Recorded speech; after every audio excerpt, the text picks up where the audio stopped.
Nous avons pris l'engagement de vous servir tous les matins lorsqu'il est 10 heures. Nous ne faillirons point. 10 heures, 11h52. Vous avez rendez-vous avec les démineurs. Nous ferons encore ce matin ce pourquoi nous sommes payés. C'est-à-dire vous donner l'information, rien que l'information et toute l'information. Espace Miné est sur la place. Merci de continuer à nous faire confiance. En direct sur le canal 307, sur Canal Plus International. Ce matin encore, nous vous emmènerons du côté des kiosques et vous appellera cela Actu Presse avec Jean-Claude Fouda pour avoir la quintessence de l'information parue en kiosque au Cameroun. Le deuxième temps fort de ce programme nous amènera à parler d'une autre dénonciation. Une dénonciation ce matin, un fait de société qui vous énerve. Si vous avez l'impression que vous êtes victime d'abus dans votre localité, dans votre quartier, dans votre ville, dans votre pays, une seule adresse Info TV. On terminera en beauté, si vous le voulez bien, par l'instant de l'analyse. L'analyse de ce matin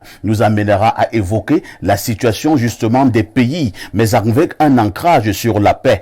Comment peut-on maintenir la paix dans un pays? Que faire pour maintenir la paix dans un État? C'est la problématique centrale de nos échanges ce matin. Pour en parler avec vigueur, avec cohérence et avec autorité, ils seront avocats mais également hommes politiques ce matin. Ils seront analystes politiques, ils seront journalistes, ils seront consultants pour votre plus grand bien. Si vous êtes connecté à l'instant, vous avez fait le meilleur choix. C'est celui justement de regarder Info TV au canal 307. Merci, vous êtes d'ailleurs des téléspectateurs privilégiés. Et je commence par accueillir nos amis qui sont déjà tous présents. Ils sont venus nous dire bonjour. Bonjour justement, Maître Nouga.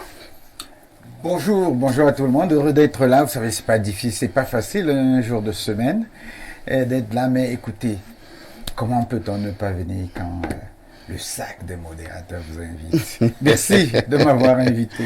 Merci, Maître Nouga. Maître Nouga que je connais depuis près de 20 ans.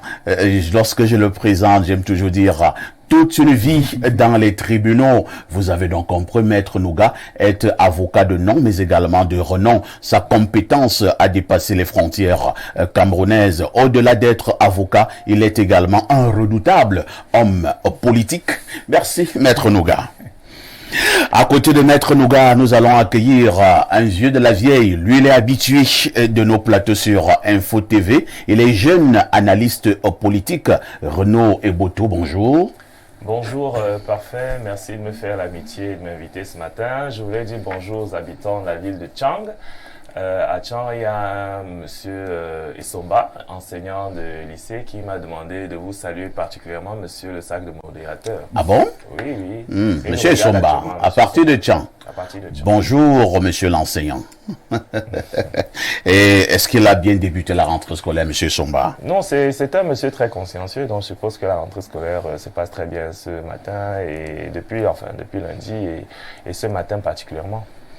Nous allons également accueillir ce matin, comme cela se doit, un confrère qui est justement venu nous dire bonjour ce matin. Il s'agit de Timothée Esomba Abena. Bonjour Timothée.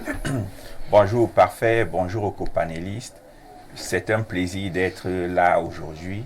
Info TV, depuis que Libre Expression est là, a réussi le double pari de contempler ce que tout le monde ne contemple pas toujours, et surtout de méditer à propos de ce que tout le monde a devant les yeux. Vous voulez parler d'espace miné? D'espace miné, merci. Espace miné, effectivement. C'est vrai que le même présentateur est aussi à Libre Expression. Oui. Espace miné. Et vous avez donc réussi à méditer à propos de ce que tout le monde a devant les yeux, comme personne d'autre ne l'avait jamais fait avant. C'est un honneur d'être là aujourd'hui. J'avoue qu'à un moment donné, je me suis posé la question, mais que faut-il faire pour aller à Espace Miné? Mais j'ai attendu mon temps, et mon temps est arrivé. Je suis heureux d'être là. La patience finit toujours par payer, hein? Il y a quelqu'un qui m'avait dit sur notre plateau que si vous êtes patient, vous vous mettrez à côté de la rivière et vous verrez passer les cadavres de tous vos ennemis. Bon, rapidement, un autre confrère lui a rétorqué, vous pouvez vous mettre à côté de la rivière en attendant et on vous pousse.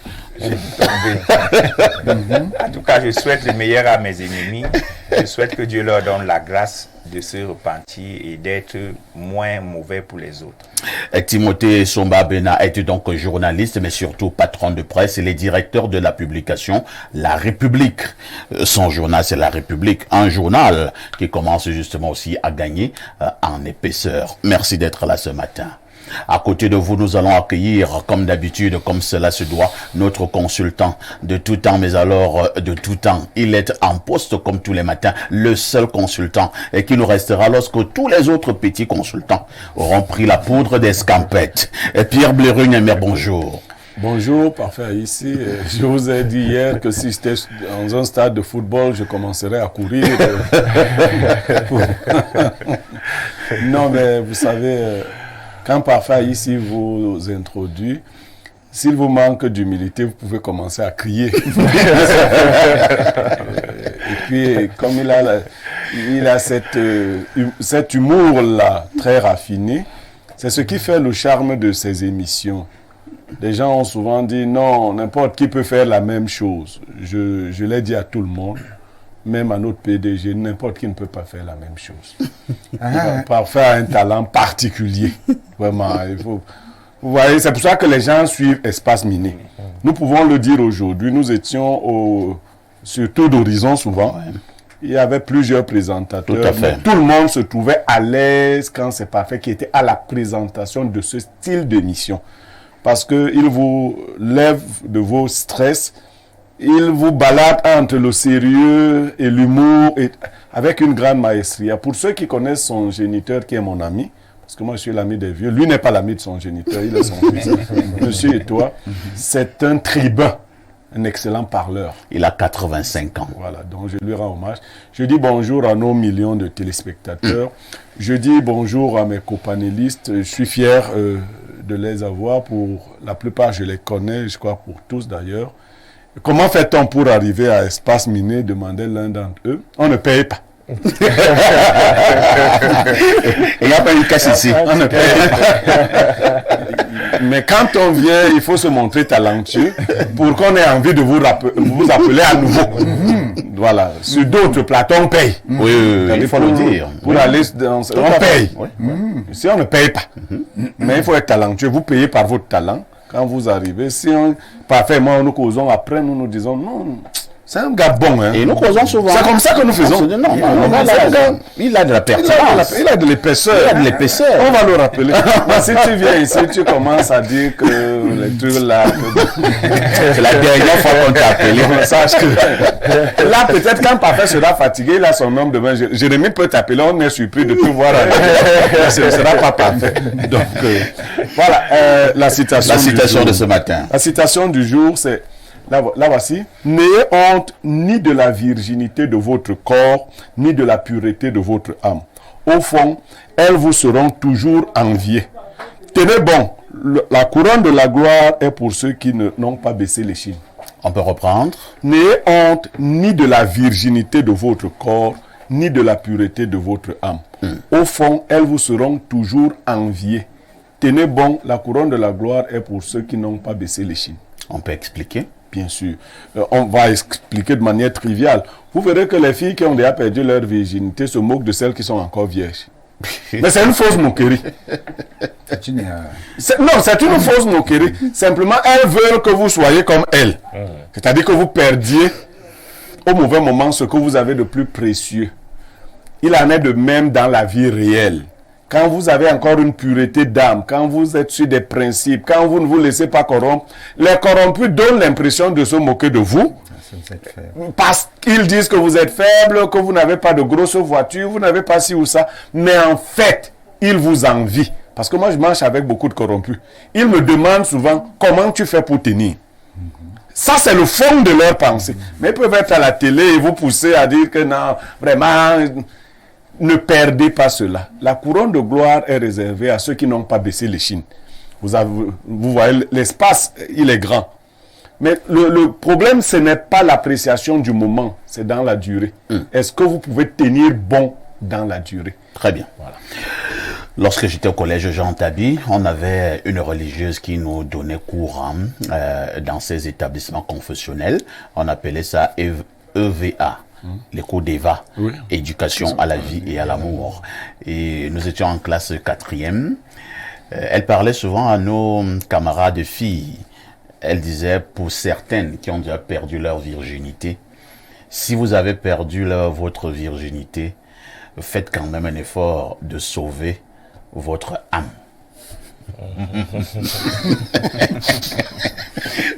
Elle était religieuse, la sœur Angèle. Elle est même devenue aussi principale du collège Jean Tabi à un moment donné. Et à l'époque, elle était très jeune, elle-même encore. Très jeune et très jolie. Mais elle était déjà religieuse, ce qu'on appelle vulgairement, elle était sœur. Elle disait donc à ses petites sœurs de classe 4e, 3e, que si vous avez perdu votre virginité, faites au moins un effort de sauver votre âme. Voilà. Lorsque nous l'avons dit, nous marquons une première touche pause. Tous les matins à partir de 6h45 sur Info TV, vous avez la revue de la presse. On remet cela à partir de 10h pour l'actu presse acte 2. Ce matin, elle vous sera livrée par Jean-Claude Fouda. Jean-Claude, bonjour. Bonjour Parfait ici, bonjour à votre panel, votre riche panel. Bonjour tout aussi à ceux-là qui nous regardent depuis leur petit écran à la maison. Jean-Claude, que disent les journaux?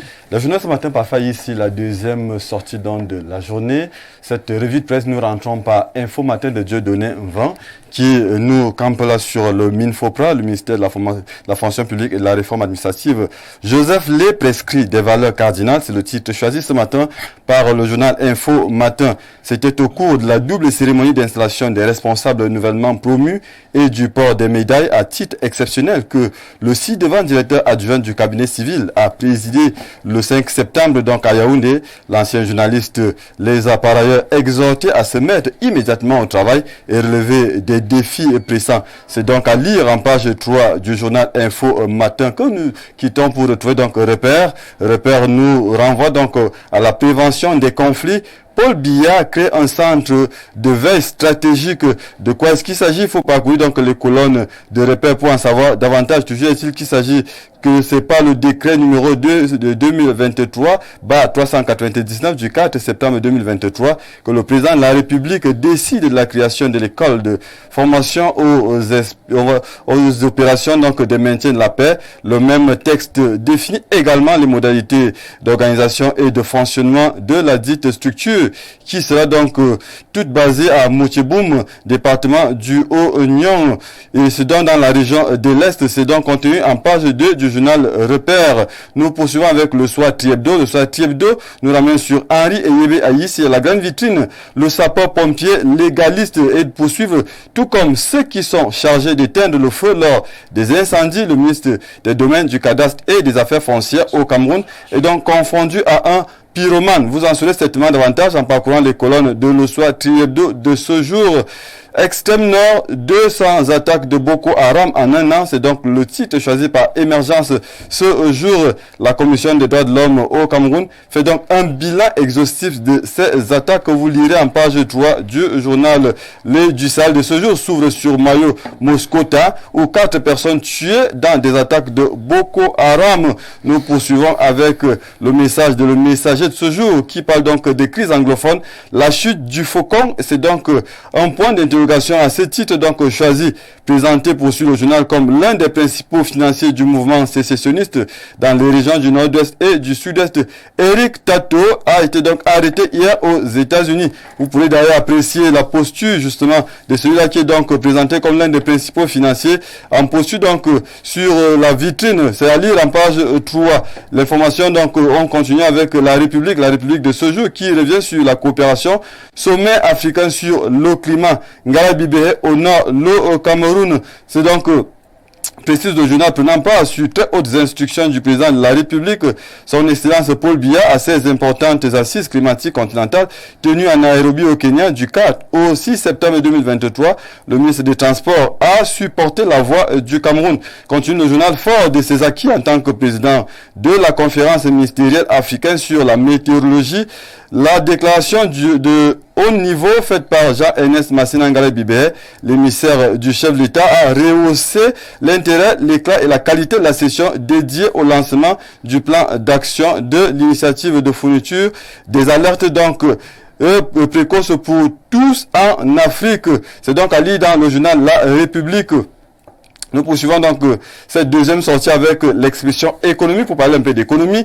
Budget 2024, éclairage sur la circulaire de Paul Biya, institution donc d'une taxe carbone, opérationnalisation du dispositif de marquage des bières, application d'une taxation modérée à l'exportation en faveur des produits finis au Cameroun sont entre autres les prescriptions du président de la République au gouvernement dans la circulaire relative donc à la préparation du budget de l'État. C'est à lire en page 6 et 7 du journal L'Expression économique.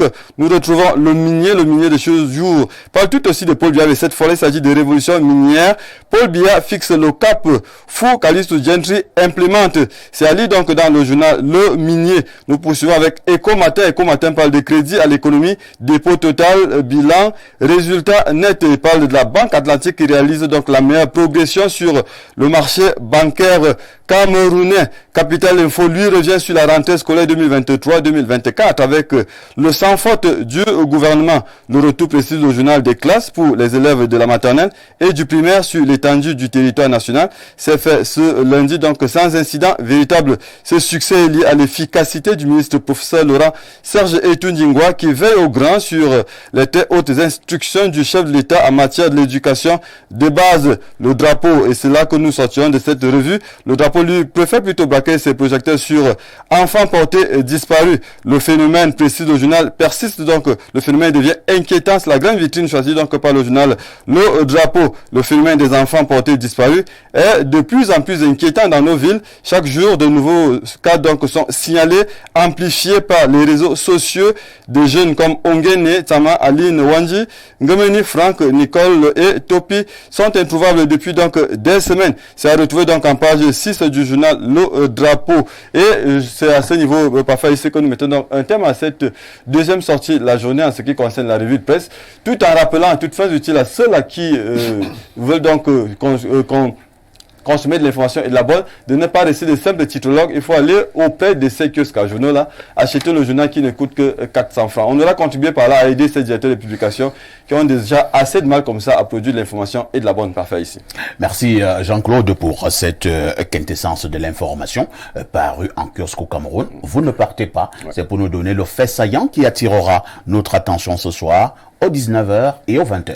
Le 19h et le 20h, parfait de ce jour, nous restons campés sur la rentrée scolaire, mais cette fois-là, pour jeter un regard sur ces APE-là, qui, ma foi, sont pratiquement un casse-tête chinois. Et donc, il y a une note qui interdit, ou du moins qui... les APE, semble-t-il, ne sont pas obligatoires. Il faudrait donc voir si cela est effectif dans les établissements scolaires et essayer de comprendre pourquoi est-ce que c'est un continue d'insister pour que les parents puissent continuer à payer obligatoirement les APE alors qu'il semble que c'est facultatif. Donc voilà, entre autres sujets qui vont justement meubler le 20h de ce soir. Et tout aussi à côté de ce sujet-là, il faut aller faire un tour du côté de ceux-là qui vendent les fournitures et voir, faire un peu le bilan par rapport à l'année dernière. Est-ce qu'ils ont fait de bonnes affaires quand on sait la conjoncture qui prévaut actuellement? Et ce sera donc au 20h et au 19h qu'on pourra effectivement savoir si les libraires et tout cela qui vendent les fournitures ont su faire de bonnes affaires.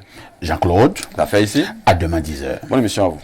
Merci. Alors, lorsque Jean-Claude nous livrait cette information parue en kiosque au Cameroun, plusieurs actualités auront retenu notre attention. Je devrais dire que demain, on reviendra sur ce nouveau phénomène également au Cameroun, hein, la disparition des enfants portés disparus. Un journal en parle ce matin. On essaiera de comprendre qu'est-ce qui peut expliquer ces désormais phénomènes au Cameroun, des enfants portés et disparus. D'autres sont souvent retrouvés. Malheureusement, d'autres ne sont plus souvent retrouvés. Mais prioritairement ce matin, le messager de Jean-François Chanon nous fait comprendre qu'il y a eu la chute d'un faucon. Il s'agit d'Eric Tato qui a été interpellé du côté des États-Unis. C'est l'un des plus grands financiers, si je m'en tiens à cette information, l'un des principaux financiers de la crise du côté du Nord-Ouest et du Sud-Ouest. Je commence par Timothée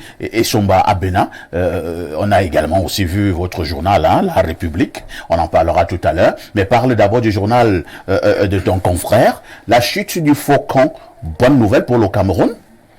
Oui, c'est une bonne nouvelle pour le Cameroun. Surtout que nous sommes dans un contexte de rentrée scolaire qui a été meurtri par l'assassinat d'un élève dans la région du Nord-Ouest. Ceci est une nouvelle justement qui peut apaiser les cœurs et rassurer les populations de ce que, en dehors des actions civilo-militaires qui sont déjà menées sur le terrain, l'action judiciaire introduite aux États-Unis par le maître Emmanuel Salai sous les auspices du président de la République Paul Biya continue de porter ses fruits. C'est la énième tête qui tombe depuis que cette action judiciaire a été engagée aux États-Unis et c'est la preuve, s'il en était encore besoin, que les États-Unis soutiennent le Cameroun dans le processus d'éradication de ce phénomène amazonien qui véritablement mine les efforts de développement. Rappelons qu'il y a quelque temps, le Premier ministre, lors de la session d'évaluation de l'implémentation des recommandations du Grand Dialogue national, s'est beaucoup appesanti sur le volet économique qui, selon certaines indications, est celui qui piétine le moins et est celui qui piétine le plus et est celui qui fait que la paix et la confiance ne soient pas véritablement retrouvées dans cette partie du territoire. Il a d'ailleurs prescrit aux membres du dit comité de mettre un accent sur les aspects économiques. Mais est-ce que l'économie peut se développer? Est-ce que l'économie peut éclore véritablement dans un environnement où la psychose règne? Donc, savoir que les financiers de ces exactions sont pris de jour en jour est une bonne nouvelle pour le Cameroun. Merci bien. Maître Nouga, on ne le dira jamais assez, l'argent restera le nerf de la guerre. Le fait donc de mettre hors d'état de nuire certains principaux financiers de la crise dite amazonienne au Cameroun, on peut peut-être saluer l'initiative. Première question. Deuxième préoccupation, Maître Nouga, l'acte posé par les États-Unis n'est-il pas une preuve, s'il en était encore besoin, que certains pays ont décidé de soutenir le Cameroun? On avait l'impression que durant des années, certains pays n'étaient pas véritablement avec le Cameroun dans le cadre de tordre le cou à cette crise amazonienne au pays. Mais il faut aussi dire, peut-être surtout, que ce sont ces pays-là qui ont organisé, entretenu la crise amazonienne. Est-ce que c'est pas trop fort de le dire? Non, pas du tout. C'est pas trop fort. Vous savez, nous mettons tellement les gants aujourd'hui pour dire les choses telles qu'elles, pour exprimer les choses qui se passent, que en réalité, finalement, nous tordons le cou à la vérité. Et parce que nous ne travaillons plus sur la vérité, nous n'arrivons pas à avoir des résultats. Il est clair, souvenez-vous de cet ambassadeur. Oui, qui a tenu des propos. Tibor Nagui. Mais je ne veux pas répéter ses propos. Je n'ai pas dit ces imbécilités, hein, parce que je vous connais. Je n'ai pas répété Je préfère qu'on reste aux propos. Voilà. Je ne veux pas répéter ces propos. Mais il ne parlait pas de manière complètement sans que le Pentagone il trouve de l'intérêt, ou même sans que le gouvernement américain y trouve de l'intérêt. Donc, la déstabilisation du Cameroun était déprogrammée. La France, ne pouvant pas le faire de manière directe, elle commet les États-Unis. Mais c'est là où je dis bravo, certainement au président Biya, pour cette démarche, parce qu'il a pris un certain nombre d'initiatives en montrant à ces pays qui n'ont pas intérêt à la déstabilisation du Cameroun, un peu comme ils l'ont fait ailleurs. Et je pense que la question n'est pas, l'arrestation de ce monsieur n'est pas la fin du processus, n'est pas la paix désormais dans le nord-ouest ou le sud-ouest, mais c'est quand même un pas important qui nous révèle que les États qui soutenaient la crise de Boko Haram ont reculé. Et ont reculé, pour dire un peu... La crise au Nozo. Au Nozo, voilà. Ils ont reculé et ils n'ont pas moyen de faire autrement que de reculer. Et ce recul, il faut le mettre dans le cadre de l'affaiblissement de la France. Et dans le cadre, certainement, de la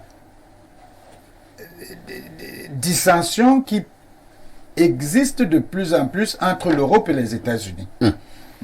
Qui font que les États-Unis n'acceptent plus d'être les commettants des Européens, comme les Européens réfléchissent de plus en plus avant de s'engager dans des exactions internationales proposées ou bien décidées par les États-Unis. Vous savez, et tout cela, le tout, c'est une certaine politique qui nous vient un peu de l'Est, qui nous vient aussi, sans doute, de l'expérience du président Biya.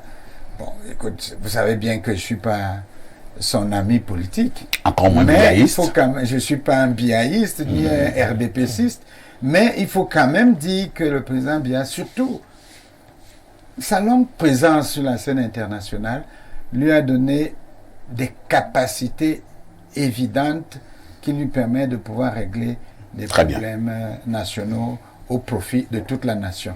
On ne peut pas ne pas le souligner. Merci. Nous n'avons pas la mémoire courte, Pierre Blériot-Niemek. L'on a vu les États-Unis véritablement monter au créneau lorsque le président Paul Biya est allé de ce côté-là il y a quelques mois. Je pense que ça n'a même pas mis une semaine. La police américaine, le FBI, a commencé à traquer les premiers ambazoniens qui séjournaient de ce côté. Vous pensez que c'est comme ça qu'un ami devrait réagir face à un autre ami en difficulté? Qui est un ami de qui? Les États-Unis sont les amis du Cameroun. Non, ça ne fonctionne pas comme ça. Moi, je vais le dire de manière simple. Si les Ambazoniens, dans les délais qui leur avaient été accordés, avaient réalisé ce qu'ils ont promis. Non, c'est aussi simple. Ils ont eu des deals. Bien sûr. C'est ce qui s'est passé. Je promets d'aller combattre Parfait ici. On me finance. Je dis que dans 2 mois, j'aurai évincé Parfait. J'ai fait tomber Perfecto. On me finance. Mais 6 mois après, Perfecto est toujours debout. Il devait même plus fort. Bon, là, on m'appelle, on me dit... Bon, non, tu as raté ta mission. Tu as raté. Vous voyez, c'est facile à comprendre. Tu as raté. Si ça se fait long, ça coûte à tout le monde et ça déstabilise, et ça nous dévoile d'abord. On ne peut pas continuer. Donc, attendez, moi, je n'aime pas quand on se fout de nous. Le FBI vient de découvrir qu'Éric Tato et tout ça sont... Non. Ils connaissent ça depuis. Moi, j'aime pas. Et puis, les gens mettent ça fait comme si c'est le buzz et tout. Arrêtez Éric Tato, était quoi? Et même les autres. Ce n'est pas difficile. Ils n'ont pas rempli leur part de contrat.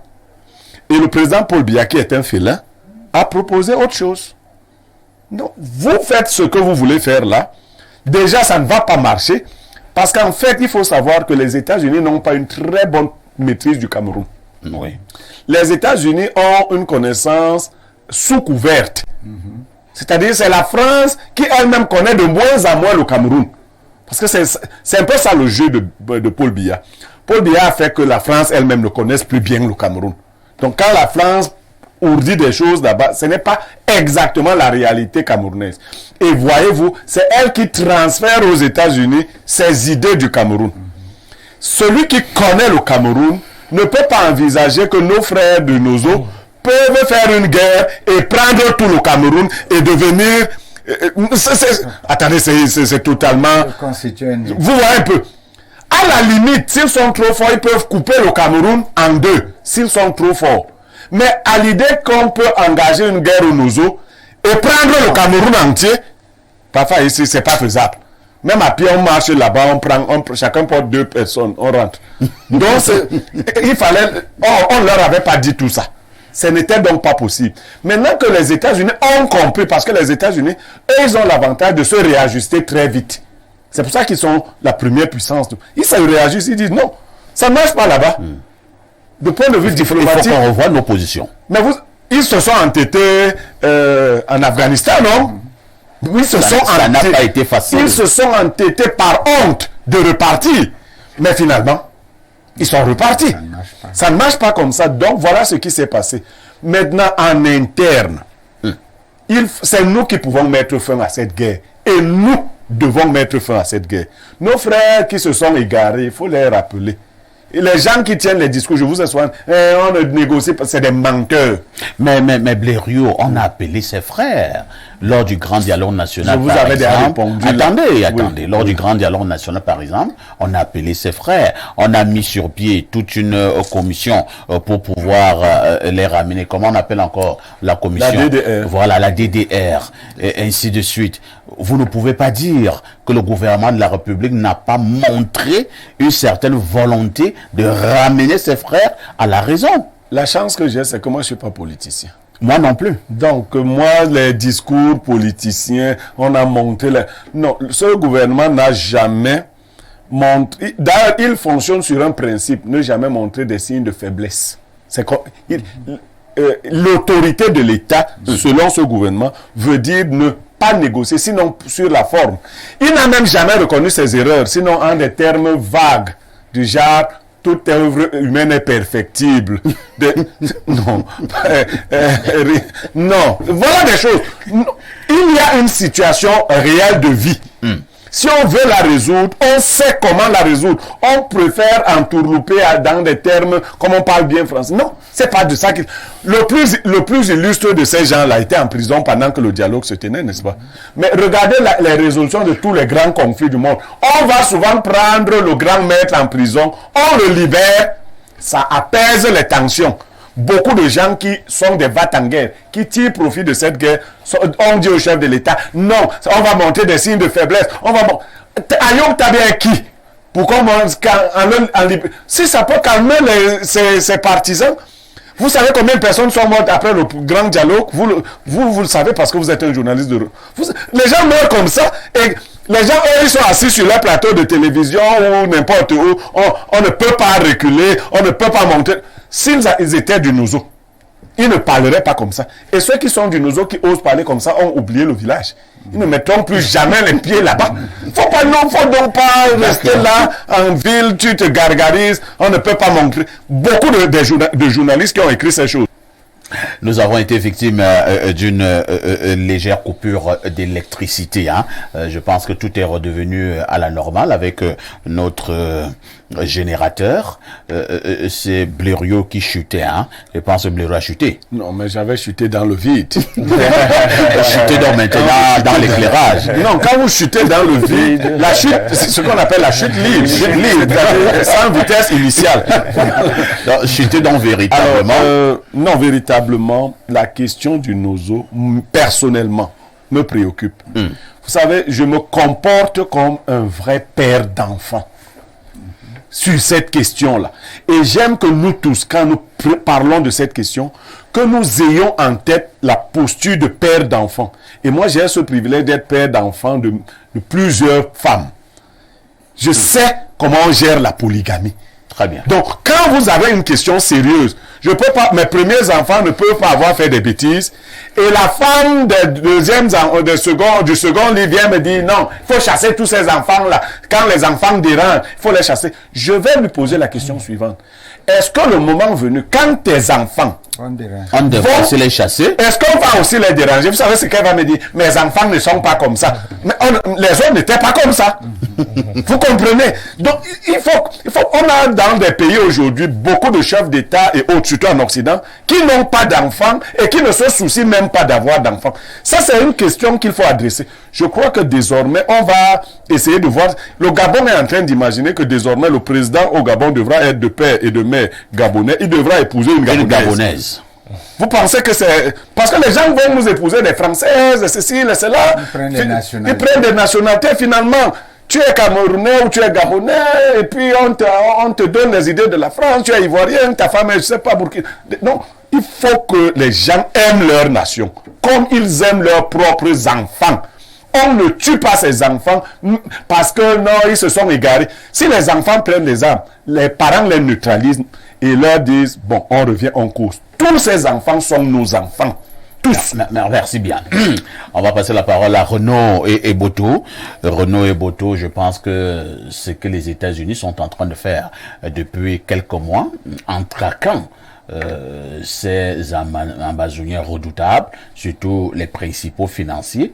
Est-ce que cela ne devrait pas être contagieux, que nous entendions aussi que dans 2 jours, dans une semaine, la France a également traqué quelques-uns, que la Suisse a traqué quelques-uns, que l'Allemagne a traqué quelques-uns, que le Canada a traqué quelques-uns, ainsi de suite, ainsi de suite. Bon, moi je dirais il a fallu du temps. Il a fallu du temps pour que les États-Unis comprennent. Mais mieux vaut tard que jamais. Oui, c'est vrai, mais imaginons l'effet inverse. C'est-à-dire, imaginons qu'il y ait au Cameroun des Camerounais, des Américains qui menacent à la sécurité des États-Unis. Ils ne passeront pas la semaine. Les Américains vont tout faire pour que l'État du Cameroun les arrête. Si l'État du Cameroun ne les arrête pas, les Américains viendront les arrêter eux-mêmes. Voilà. Donc vous comprenez que on peut être fier mais de cette arrestation de M. Tato, mais pas totalement. C'est-à-dire que moi j'ai été à Boya, à Mounia précisément, au marché de Mounia, le 1er octobre 2017, où on avait coupé Internet, mais les codes VPN venaient des États-Unis. Vous voyez? Donc, on sait très bien que beaucoup de financements de cette crise sont venus des États-Unis. Donc, maintenant, s'ils se sont réveillés et qu'au final... parce que il faudrait quand même le mentionner, Tato est arrêté pour financement du terrorisme, activité terroriste, mais surtout blanchiment d'argent. Peut-être qu'il était plus nuisible désormais à l'État américain qu'au Cameroun. Donc, on comprend très bien que les États-Unis ont dû l'arrêter parce que ils avaient un intérêt à l'arrêter. N'eût été le fait que l'État du Cameroun, il y a eu un avocat qui est engagé une procédure. L'avocat là n'a rien fait. Les États-Unis arrêtent celui qui les dérange. C'est ça. En fait, il était nuisible déjà pour l'État pour les États-Unis, ce monsieur, et donc ils l'ont arrêté. Donc, nous allons dire merci aux États-Unis et leur tendre la main en leur disant qu'il n'est pas le seul. Il y en a d'autres. Il y a d'autres pays, vous l'avez dit. Il y a la Hollande. La Hollande, en son sein, héberge beaucoup de terroristes ambazoniens, la Hollande. Ici, il y a des pays comme ça, la Norvège, on les a cités et tout. Le Canada, il faudrait qu'ils nous livrent ces personnes. On appellera peut-être l'axe du mal. Bien sûr. Les États-Unis avaient dressé un axe du mal, hein. Les pays qui soutiennent le terrorisme. Bien sûr, c'est-à-dire que... Et ils étaient traités comme tels. C'est quand même incroyable et je partage complètement l'avis de M. Blaireau Niemek sur la question. Il faudrait qu'on fasse tout pour que cette crise anglophone puisse s'arrêter parce que nous sommes, depuis quelques 6-7 ans déjà, nous sommes plongés dans un bain de sang incroyable. Avec maintenant des milliers de morts, hein, de part et d'autre, que ce soit du côté de l'armée camerounaise, de la simple population et même également du côté de ce que nous appelons les ambazoniens. Bien sûr. Dans tout ça, c'est le Cameroun qui perd. Le Cameroun perd déjà parce que la zone du Nozo est une zone très riche. Oui. Et nous l'avons appris juste quand cette guerre a commencé. C'est-à-dire que riche en termes de pétrole, riche en termes de poissons, de ressources minéraires, etc. Riche même en termes d'agriculture parce qu'il y a beaucoup de cultures qui venaient de là. Donc, se séparer d'une pareille zone... C'est également une grande porte, hein, avec le grand voisin. Nigeria, etc. Donc, ça veut dire que c'est une zone stratégique. Mais bien sûr, c'est-à-dire que c'est un pas important de notre économie que l'on abandonne lorsque l'on vit cette crise-là. Et vous avez quelques malotrucs qui vous disent ils peuvent même partir. Ce sont des légèretés. Oui, Maître Nougat. Une analyse où on a parlé de mettre fin à la guerre et d'argent. Il faut également mettre fin à ceux des Camerounais, de l'armée du Cameroun, du gouvernement du Cameroun et des hommes d'affaires du Cameroun qui ont des profits particuliers parce qu'il y a la guerre. C'est l'économie de la guerre. Et qui font l'économie. Parce que ça aussi, c'est très important. Mais c'est eux qui entretiennent le discours belliqueux. On a beau mettre fin au financement qui vient de l'extérieur, il faut que ceux qui sont financés de l'intérieur renoncent également à ces financements. Sauf vous pensez qu'il y a des rapports incestueux, endogènes et exogènes. Bien sûr. En plus de cela, il y a les jeunes dans ces zones-là du nord-ouest et du sud-ouest qui ont organisé un système de rapt. Mais c'est ce qui se passe toujours. Une fois que vous avez installé la guerre, lorsqu'il y a juste une petite révolte, la première chose que les badauds font, c'est les pillages. Tout à fait. Merci. Hein. On sera également de tout cœur ce matin avec la grande famille malienne, hein, je pense, qui a perdu l'un de leurs plus beaux et grands enfants, Salif Keita, qui a été un footballeur de renommée internationale. Si nos souvenirs sont exacts, il a d'ailleurs été le premier ballon d'or africain en 1972.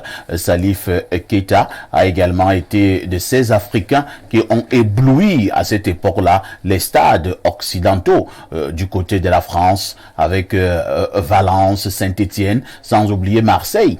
Il a également fait les beaux jours du football portugais. Salif Keita nous a quittés il y a 2 ou 3 jours. Donc, Espace Miné de ce matin rend également hommage à ce grand footballeur africain qui s'en est allé. Nous prenons une touche pause et on revient pour la suite.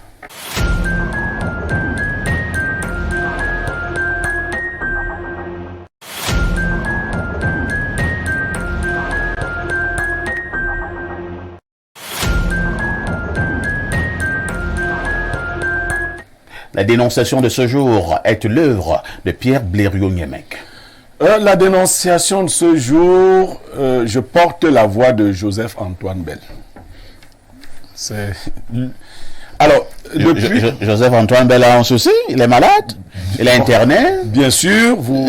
Alors, un document circule depuis quelques jours sur le net et nous le lisons rapidement. Il a la photo de Bell et le nom de Bell et il dit ce qui suit. Non, ça c'est la réponse. La régie, le premier document. On met Jojo et on écrit. Rigobert c'est Jojo, on attribue ses propos à Joseph-Antoine Bell. Rigobert Song a fait appel aux meilleurs attaquants pleins d'expérience. Pour battre le Burundi, il faut marquer assez de buts. N'importe quel gardien peut faire l'affaire.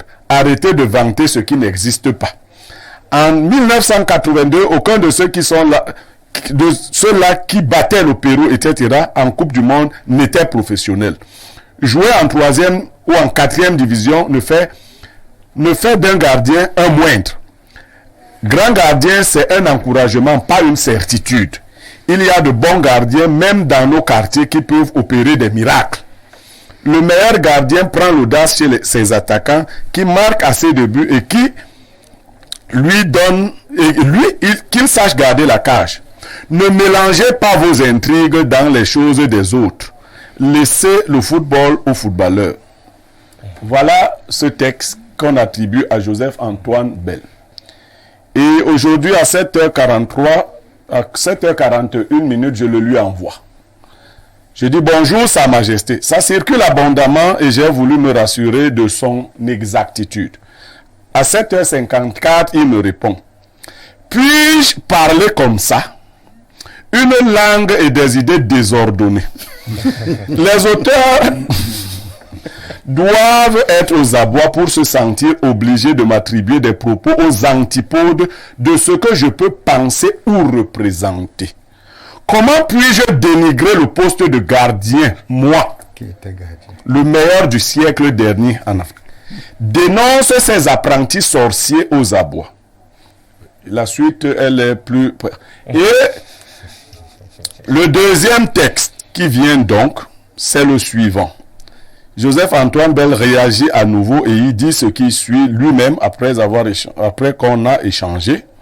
Il dit, de curieux plaisantins m'attribuent des propos qui ne sont pas de moi à propos des Lions et de leur match décisif à venir. Là, c'est dans le style Joseph-Antoine Bell, pas les cochonneries qu'on a lues là.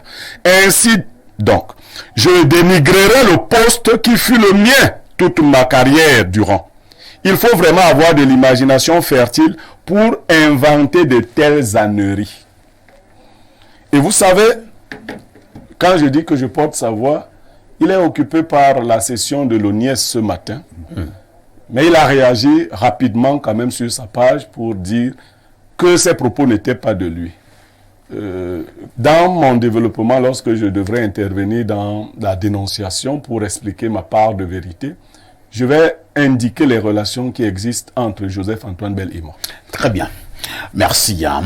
Il faut dire, Timothée Essomba, que Joseph Antoine Bell, comme nous l'appelons affectueusement au Cameroun, Jojo, a connu une brillante carrière au niveau du football. On se rappelle que Joseph Antoine Bell était gardien. Il a fini même par être gardien du côté, je pense, de Marseille, avec Bernard Tapie. Voilà. Bordeaux, Marseille, Saint-Étienne. C'est le conflit Bernard Tapie et Joseph Antoine Bell que j'avais beaucoup aimé. Il fallait être Joseph Antoine Bell pour affronter Bernard Tapie à cette époque à Paris. Il fallait vraiment être Joseph Antoine Bell. Alors, on attribue des propos qui ne sont pas de Jojo et ça fait le buzz sur la toile. Depuis hier, Joseph Antoine Bell a réagi. Il ne se reconnaît pas dans ses propos. Vous devez également réagir. Bon, la réaction qui est mienne à chaud relativement à cette double sortie, si on veut, vraie sortie de Joseph Antoine Bell et vraie fausse sortie de Joseph Antoine Bell, repose sur le fait que je me ferai certainement insulter, mais je vais dire ce que je pense. L'arrivée de Samuel Eto'o-Fils à la FECAFOOT a un précédent. Le précédent, c'est lequel? C'est que Joseph Antoine Bell est opposé à Seydou Mbombo Njoya lors de l'élection précédente. Oui. Et Samuel Eto'o-Fils affiche clairement un soutien à Seydou Mbombo Njoya contre Bell. Parce qu'il est facile de dire aujourd'hui le football aux footballeurs. Mais le même Samuel Eto'o-Fils avait refusé de donner le football Timothée aux footballeurs à l'époque. Timothée Somba, oui. Vous serez vraiment insulté tout à l'heure. Mais il faudra avoir le moral pour résister. Parce que c'est ce qui va vous arriver. Et Joseph Antoine Bell,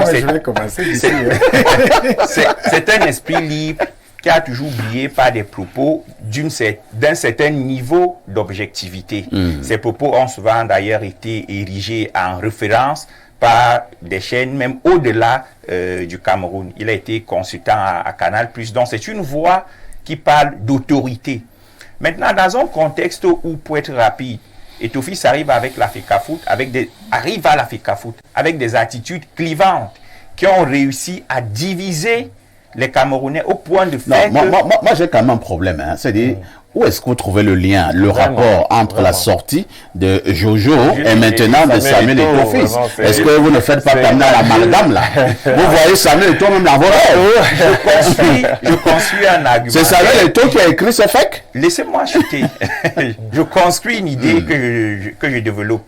Alors, dans un contexte clivant, où il y a des Camerounais que l'on a qualifié de hibou et d'autres d'églisiens, mais autres. Il y a le coach de hibou sur ce plateau. Voilà. Il faut pour jeter l'anathème sur ce que Samuel Eto'o et Rigobert Song ont fait et qui pour une fois a été apprécié par la majeure partie des Camerounais, trouver une personnalité dont le nom porte. C'est la raison pour laquelle ceux qui ont monté ces propos ont choisi la figure de Joseph Antoine Bell. Vous comprenez maintenant pour mes développements précédents. Non, c'est des éboussiens. C'est des églisiens des ibousiens qui ont besoin d'une voix qui porte, et notamment la voix de Joseph Antoine Bell, pour dénigrer une action menée entre guillemets par les églisiens et qui pour une fois a trouvé l'assentiment de la majeure partie des Camerounais. Cette liste conçu par Rigobert Song a quand même fait une relative unanimité. Donc, Joseph Antoine Bell, là, est un peu victime de sa posture de popularité et de sa posture, de son aura, de son objectivité. Mais je vais sortir en disant, il est grand temps, à l'image de la réaction de André Onana et à l'image même de la réaction de Bell, qui n'a pas critiqué cette liste, que les Camerounais comprennent que le football n'est pas une propriété de Samuel Eto'o-Fils et que nous devons avoir des critiques constructives pour aider Samuel Eto'o-Fils à réussir. Pourquoi? Parce que le label Samuel Eto'o-Fils aujourd'hui est tel que s'il échoue, ce serait un peu comme si c'est tout le Cameroun qui a échoué. Donc arrêtons la manipulation, arrêtons l'instrumentalisation, tous derrière les Lions pour une qualification à la CAN. Tous derrière les Lions pour une qualif à la CAN. Ce sera le 12 septembre prochain au stade Romdé Adja de Garoua. Maître Nouga, qui en veut à Joseph-Antoine Bell? Pourquoi on veut forcément amener Joseph-Antoine Bell sur cette folle polémique qui existe depuis dans le monde du football au Cameroun? Non, je pense qu'il y a deux victimes. Il y a Joseph-Antoine Bell et une victime qui ne sort pas beaucoup, c'est André Onana. Bien sûr, c'est lui-même qui est la Parce cible. qu'en réalité, on veut absolument maintenir une opposition entre André Onana Et Fabrice Ondoa. et Fabrice Ondoa. On veut surtout, les Hiboussiens, ils veulent surtout voir le Cameroun échouer. Oh là là. Oui. Il faut être Pierre clair. Blériot, tu ne veux pas qu'on se qualifie le 12 septembre? le temps Non, de... mais il est un Hiboussien. Alors, vous êtes le coach? Il n'est pas J'avais mon temps de parole. D'accord, allez-y, Maître Nouga. On veut surtout, et je vais vous dire clairement, je suis sérieux. Il y a des gens qui veulent que le Cameroun perde, que le Cameroun soit éliminé. Ah bon? Oui. Des vrais Et Camerounais? leur objectif, c'est que le projet FECAFOOT actuel doit être décrédibilisé au maximum pour montrer qu'il ne peut. Or, c'est un projet qui, sur le terrain, auprès des équipes, auprès des joueurs, il est enviable et envié. Bon, mais j'avoue aussi, il n'a pas encore fait beaucoup de bons résultats sur tapis vert. Donc, s'il n'y a pas de résultats sur le terrain, à l'évidence, on va vite oublier les intentions qu'il y avait par rapport au professionnalisme et à la professionnalisation du football. Donc, on exploite donc l'aura de Joseph-Antoine Bell dans l'espoir qu'il se souviendra qu'il avait des opposants du côté de la FECAFOOT d'aujourd'hui. On fait des appels de balles à Vincent Onana, puisque nous sommes du football. André Onana. André Onana, plutôt. On fait des appels à André Onana pour que, bon, écoute, il soit suffisamment démobilisé, déstabilisé, etc. Et comme ça, peut-être, on aura l'échec tout à Moi, l'heure. je voulais justement poser cette question. Hein. C'est vrai que vous vouliez chuter un peu, mais excusez-moi de vous interrompre. Je meurs d'envie de vous poser cette question. Est-ce que tout ce qui se passe également là, à un moment donné, nous ne servons pas beaucoup André Onana? Nous mettons une folle pression sur ce garçon. oui. Nous mettons une folle pression sur ce garçon. Mais oui. Au point où, sur le terrain même, il risque d'être un peu démobilisé, Mais, un peu... Écoutez, vous ça avez que les pris gens exactement ce que je voulais dire. Je voulais dire que cette pression, on l'a fait exprès. Parce que pour un gardien de but, on doit le présenter comme celui qui ne peut pas commettre de faute du Vraiment. tout. Qui va faire marquer, qui va même peut-être marquer des buts. Et ça, c'est une pression malsaine, malheureusement, qui peut déranger, embêter. Qui peut même amener le coach à ne pas l'aligner ou dans les buts. Et justement, et ne pas l'aligner fera encore une autre pression encore plus grave. sur et le coach et les autres partenaires. Donc je dis, ça c'est un objectif, mais je dis et je redis, il est clair que il y a actuellement dans toute l'Afrique une révolution que les gens ne perçoivent pas. Cette révolution n'est pas nécessairement contre les individus, c'est pas contre les présidents de la République, non. C'est une révolution profonde où un système doit changer. Et le système qui doit changer, c'est le système de la prébenderie. Les gens qui sont là au pouvoir pour avoir leur part, ils s'en fichent des résultats. C'est ce système qui doit changer pour que désormais, lorsque vous avez un poste, vous donnez des résultats. Et quel que soit ce qu'on fait, je pense que le système va changer. Et la FECAFOOT, c'est certainement... et certainement, je dois même dire peut-être victime. Peut-être que Eto'o et sont même sur le plan victime, inconscient de la révolution qui domine toute l'Afrique aujourd'hui. Et je dis, moi je la vois, elle s'opère ailleurs en forme de coup d'État, à d'autres endroits elle s'opère encore en forme de révision institutionnelle, de reprise en main, de lutte contre la corruption. Elle a plusieurs formes. Elle s'exprime enfin en forme de retour aux sources ancestrales, par exemple. Donc je dis, c'est une révolution qui est là, et il faut que les hiboux sachent que nous sommes en révolution. Parce qu'il y a des vrais hiboux et des faux hiboux. Je suis sûr que Blaireau, vraiment, n'est pas un vrai hibou. Merci beaucoup. Hein. Oui, en quelques secondes, Timothée. Moi, je suis contre ces discours d'indexation des hiboux, des anti-hiboux et autres. Le principe de la démocratie, c'est la contradiction. Il faudrait que l'on sorte de ces schèmes qui voudraient que dire qu'on n'est pas d'accord avec ce qui est fait signifie qu'on est des hiboux. Mais non. Excuse-moi. Pourquoi je dis que Blaireau est un faux hibou? Parce qu'en réalité, Blaireau porte la critique. Et la critique est normale. Elle est d'ailleurs. Non, pas chez les églises. Mais si. Non, j'aurai le temps de parole. Je vous donne ce temps-là. La critique est Bon, normale. je sais que vous ne voulez même pas que vous posiez des questions. Avant que vous ne me posiez des questions, je tiens à 2 préalables. Allons-y. Le premier préalable, c'est la relation qui existe entre Joseph-Antoine Bell et moi. Vous êtes son petit frère? Non, je vais Pas vous encore. préciser. Non, petit frère, c'est vrai que je fais bien plus vieux en apparence que mon âge. Vous voyez la première photo qui est là? Oui. C'est la la veille de l'installation de Joseph-Antoine Bell comme président de l'ONIES. Je suis là avec l'une de mes épouses. Joseph-Antoine Bell est là avec son épouse. Je suis allé le prendre à l'aéroport de Yaoundé-Simaline. Et je l'ai laissé au Hilton Hotel. Ça, c'est une des photos. La deuxième photo, là, je suis avec son épouse, ma maman. Vous comprendrez. La troisième photo, Joseph-Antoine Bell et son avocat sont dans mon domicile. Donc, Joseph-Antoine Bell est un parent direct. Il faut le savoir. Mon géniteur est Lungen, chez les Ndokmakumak, dont fait partie Samuel Eto'o. Joseph-Antoine Bell est né le 8 octobre 1954. Ça veut dire l'année prochaine, il aura 70 ans. Mon géniteur est né un an avant lui, le 31 octobre de l'année d'avant. Joseph-Antoine Bell devient gardien de but par admiration pour le grand frère à mon géniteur, mon oncle. Pour ceux qui ont connu le football, le gardien de Dragon, Ntola Mabir. Je suis donc le... Tout à fait. Vous comprenez ce que c'est? Il ne s'agit pas d'un voisin. Il s'agit de mon père. Je ne l'avais pas encore dit. Donc il y a quelqu'un qui m'a dit ici, il t'a donné l'argent et autres. Je ne peux pas montrer. Vous étiez à mon 41e anniversaire à l'époque. Qui était mon invité d'honneur?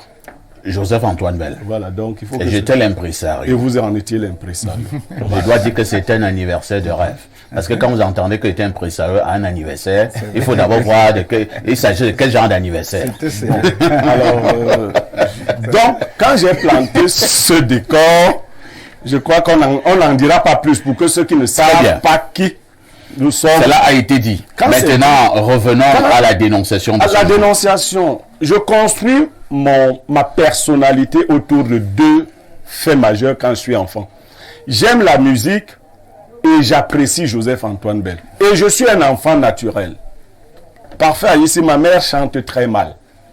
J'arrive chez mon géniteur à l'âge de 12 ans. Et il me suit chanter. Je chante si mal qu'il me demande de me taire. Parce que l'enfant imite souvent ce que les parents font. Il a un ami qui lui dit non, plutôt que de lui demander... frustrer l'enfant. Enseigne lui à chanter. Mon père est chanteur, il est ancien flic, il est guitariste. Et il commence à m'enseigner à chanter en langue douala. Et il se rend compte que je suis toujours en train de parler en bien de Bell, Joseph-Antoine. Je suis tout jeune. Et il me dit, c'est mon petit frère. Oh là là! J'ai pardonné à mon père de ne m'avoir pas reconnu quand je suis né parce qu'il était le frère de Joseph-Antoine Bell. Vous devez donc comprendre la passion que j'ai pour mon oncle. Et on peut donc aussi comprendre que dans vos analyses, vous ne serez pas objectif. Non, vous devez... Je vais y te mettre de côté. Hein. Parfait, ici. Parce que si vous avez autant d'admiration pour J'ai quelqu'un... planté le décor pour que vous compreniez que c'est les valeurs. Bell est constant. Et je vais vous dire, quand je vous ai dit qu'il était à mon domicile avec son avocat, je vous révèle le contenu. Contrairement à ce que vous pensez de lui, c'est quelqu'un qui admet la critique. Joseph-Antoine Bell arrive ce jour pour porter plainte à quelqu'un qui l'a diffamé. Il fait venir son avocat. J'arrive au commissariat, je l'écoute, je lui dis Jojo, allons à la maison. Et on arrive à la maison, je lui dis ne lui porte pas plainte, tu vas lui faire plus de publicité. Il dit non, mais c'est pas pour... Je dis tu ne lui portes pas plainte. tu vas lui faire plus de publicité. Et celui à qui il devait porter plainte, c'était un Bassa. Et je lui dis, tu es un représentant des Bassa, ne lui porte pas plainte. Joseph-Antoine Bell m'a écouté, il ne lui a pas porté plainte. Vous comprenez? Donc, je ne suis pas sûr que d'autres personnalités puissent admettre de telles critiques. Donc, quand j'ai lu ce texte mal élaboré, qui n'a pas été élaboré par les hiboux, comme le pense mon aîné ici, mais par les Églisiens, parce que moi, je peux même savoir qui l'a rédigé. Je connais le style, parce que ça, c'est un style bas. C'est les Églisiens en vue de dénigrer Onana. Parce qu'il faut lire le texte. En fait, ils sont en train de faire comprendre que le poste de gardien, ce n'est pas parce que tu joues à Manchester que tu es un grand gardien. Exact. Tu peux jouer à Fofu de Baham. Mais ils l'ont dit. Et dépasser André Onana. C'est ce qu'ils ont dit. Or, nous, les iboucistes, tu sais pas quoi, vous ne pouvez pas dire de telles choses. nous soutenons André Onana. Donc, nous ne pouvons même pas imaginer que le énième gardien du monde puisse jouer à la place d'André Onana. Donc, il faut détecter ceux qui ont fait ça. Et c'est eux qui ont voulu se servir de l'image de Bell pour se donner à eux de la consistance. La preuve, un des plus grands églisiens d'Info TV, c'est lui qui nous a envoyé le document dans le forum. Donc, et quand j'ai Info TV, il y a aussi les églisiens. Oui, quand le hibou que je suis renvoie en disant c'est un fake, l'églisien la demande ah bon, et je lui envoie le texte de Bell. Non, il faut arrêter de faire la manipulation. On a un problème sérieux. Il faut que le climat soit serein, mais pour qu'il le soit, il faut que les gens se regardent en face et se disent les vérités. On a un seul problème que je dénonce depuis le début. Et que le représentant des Églisiens ici, le grand frère Maître Nouga, aille le dire au père de tous les Églisiens. Le jour où leur père acceptera qu'on peut lui dire autre chose que ce qu'il pense, l'Église va commencer à changer.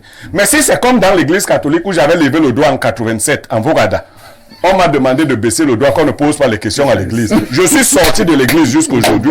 Si c'est comme ça que les églises fonctionnent, que tu ne peux pas questionner, dites, et vous les Bassa, vous êtes en train de descendre très bas. N'imitez pas ce qui se fait de mal. J'entends beaucoup de Bassa dire, vraiment les Bassa ne fonctionnaient pas comme ça.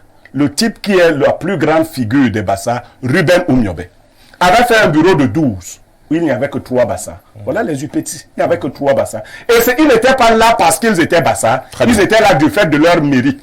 Et Ruben Oumiobe avait l'habitude de dire, si votre frère est menteur, dénoncez-le comme menteur. Et vous ne le faites pas. Vous me dites maintenant dans les forats Bassa, vous me dites dans les forats Bassa, quand les autres leurs frères mentent, ils les couvrent. Couvrons nos frères qui mentent et qui volent. Je ne savais pas que Dieu me permettrait de vivre assez longtemps pour voir certains Bassa tomber dans la bassesse. Merci beaucoup. Maître Nouga d'abord et après Timothée Somba. Je veux dire que, j'ai considéré que Blaireau est un faux iboussien. Il y a aussi des faux églisiens. Et ils sont les plus nombreux. Et peut-être ils sont les plus nombreux. Parce qu'il n'y a rien de plus ouvert à la critique. Bon, je veux pas, c'est pas le sujet. Tout ça. Mais de toute façon, il faut savoir qu'il y a des gens ici qui approchent Samuel Eto'o seulement pour obtenir de lui des avantages. Bien sûr. De l'argent, le farotage. Et ils se sont fait appeler églisiens. Ils sont des faux églisiens. Moi, je suis un églisien. Ce sont des faux servants de Christ. Moi, je suis un églisien. Convaincu. Et convaincant. J'ai jamais vu Samuel Eto'o de ma vie. Je ne le connais pas. Tu n'as jamais demandé le farotage. Je n'ai jamais même demandé un rendez-vous. Je ne le connais pas. Et je n'ai même pas envie de le connaître. Mais je vous assure, je le soutiens contre tout. Mais, dans la justesse. Et s'il y a une déviation, je serai le premier à lui dire, oh, attention, là, ça ne marche pas. Mais le gars a un programme. Il veut mettre ce programme en action. On lui dit, oh, vraiment, tu es un peu chiche. Maître Nouga, vous êtes avocat chevronné, vous avez fait beaucoup de droit. Oui. J'ai appris comme ça, comme je lis souvent en passant. Oui. Quelqu'un disait en droit, who come into equity must come with clean hands. Clean hands, ouais. C'est vrai pour lui? Mais bien sûr. D'accord, ça veut dire que football ou footballeur, c'est vrai pour lui? Bien sûr. Ça veut dire que Njoya était footballeur. Qui? Njoya. Je te réponds tout de suite. Et que Bell ne l'était pas. Je te réponds. Ou bien c'est le contraire? Football au footballeur ne veut absolument pas dire que seuls les footballeurs doivent diriger la FECAFOOT. Mais non, qu'est-ce que C'est ça fait? faux. Attends, c'est moi qui suis prof de logique. Un football au footballeur, c'est ce que ça veut dire. Le journalisme au journaliste veut dire que les journalistes veulent avoir pour coordonnateur. Mais non, là c'est mon domaine. C'est moi qui vais. Non, là c'est la logique. Football au footballeur, en logique, ça c'est la logique, ce n'est pas le droit.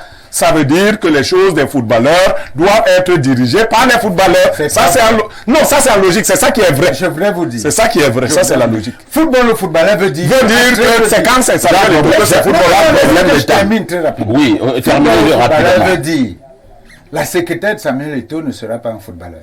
Non. La footballeur veut dire non. Le comptable de la FECAFOOT de l'équipe ne sera pas. Non, même nous gars ne fait pas ça avec moi. Ça c'est du sophisme. Non, c'est sérieux. Oui, football au footballeur veut dire. Cette redondance de football. Ne me laisse pas dire. Si la personne vous écoute. Si nous parlions de droit, monsieur, vous auriez autorité. Je vous dis, peut-être que vous l'entendez mal. Il n'y a pas dans la redondance, ça c'est un pléonasme organisé.